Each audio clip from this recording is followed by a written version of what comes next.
Hi అండి అందరికీ ఈరోజు ఇండియన్ హిస్టరీలో కొన్ని ఇంపార్టెంట్ క్వశ్చన్స్ని చూసుకుందాం. ఎవరైతే కాంపిటేటివ్ ఎగ్జామ్కి ప్రిపేర్ అవుతున్నారో వాళ్ళకి అనుకూలంగా ఈ క్వశ్చన్స్ అనేది తయారు చేయడం జరిగింది. లేట్ చేయకుండా ఫస్ట్ క్వశ్చన్ ఏంటో చూసేద్దాం రండి. మన ఫస్ట్ క్వశ్చన్ వచ్చేసి అశోకుని శాసనాలు ఏ లిపిలో ఉన్నాయి? ఆప్షన్స్: ఆప్షన్ ఏ తమిళం, option B Devanagari, option C Brahmi, option D Greek. మీకు కనుక ఆన్సర్ తెలిసినట్టయితే ఫస్ట్ గెస్ చేసి ఆ తర్వాత ఆన్సర్ అనేది చూడండి. ఇలా చేయడం వలన మీరు ఆప్షన్ అనేది ఎంతవరకు ఎలిమినేట్ చేస్తున్నారనేది మీకు తెలిసిపోతుంది. ఇంకా మీరు ఎంతవరకు క్లారిటీగా చదవాలనేది కూడా మీకు అర్థమవుతుంది. కాబట్టి ఆన్సర్ ఏంటో చూసేద్దాం రండి. రైట్ ఆన్సర్ వచ్చేసి ఆప్షన్ సి అండి, బ్రహ్మి. అశోకుని చాలా శాసనాలు బ్రహ్మి లిపిలో మరియు ప్రాకృత భాషలో ఉన్నాయి. చలో నెక్స్ట్ క్వశ్చన్ వచ్చేసి ఉప్పు సత్యాగ్రహాన్ని ఎక్కడ నుండి ప్రారంభించారు? మనం ఆప్షన్స్లో కనుక చూసుకుంటే option A Chauri Chaura, option B Dandi, option C Champaran, option D Sabarmati ఆశ్రమం. రైట్ ఆన్సర్ కనుక తెలిసి ఉంటే కామెంట్లో కామెంట్ చేయండి.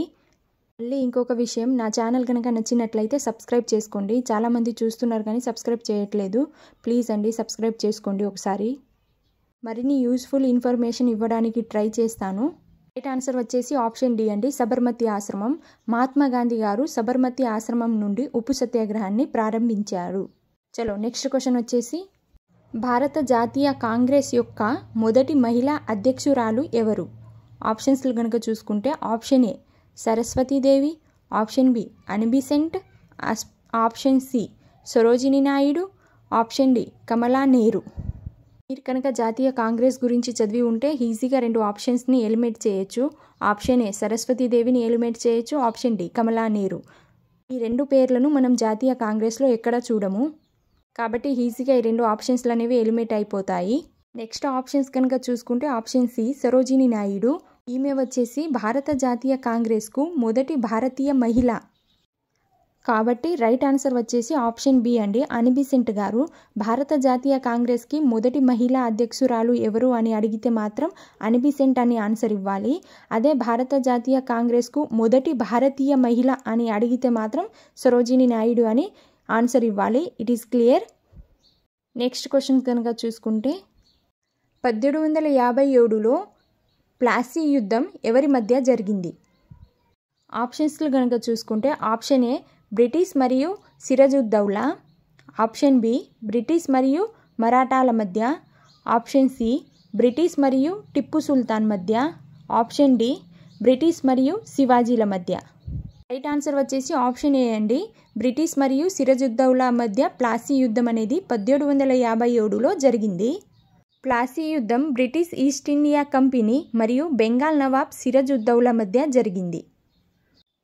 బ్రిటిష్ ఈస్ట్ ఇండియా కంపెనీ భారతదేశంలో ఎక్కడ వారి మొదటి వాణిజ్య కేంద్రాన్ని స్థాపించింది? ఆప్షన్స్లు కనుక చూసుకుంటే option A Bombay, option B Madras, option C Calcutta, option D వచ్చేసి సూరత్. రైట్ ఆన్సర్ వచ్చేసి ఆప్షన్ డి అండి, Surat. British East India Company 1613లో సూరత్లో వారి మొదటి శాశ్వత వాణిజ్య కేంద్రాన్ని స్థాపించింది. హలో నెక్స్ట్ క్వశ్చన్ చూసేద్దాం. అక్బర్ నామ రచయిత ఎవరు? Option A Abul Fazal, option B Faizi, option C Todarmal, option D Birbal గారు. రైట్ ఆన్సర్ వచ్చేసి ఆప్షన్ ఏ అండి, అబుల్ ఫజల్ గారు. ఇక్కడ ఆప్షన్స్లు చూసి కన్ఫ్యూజ్ అవ్వచ్చు, అన్నీ అక్బర్కి సంబంధించిన ఆప్షన్స్లు ఉన్నాయి కాబట్టి ఆప్షన్స్లు చూసి కొద్దిగా కన్ఫ్యూజ్ అవుతాం. రైట్ ఆన్సర్ వచ్చేసి ఆప్షన్ బి అబుల్ ఫజల్ గారు. అబుల్ ఫజల్ అక్బర్ యొక్క ప్రధాన సలహాదారుడు మరియు అక్బర్ నామ రచయిత కూడా.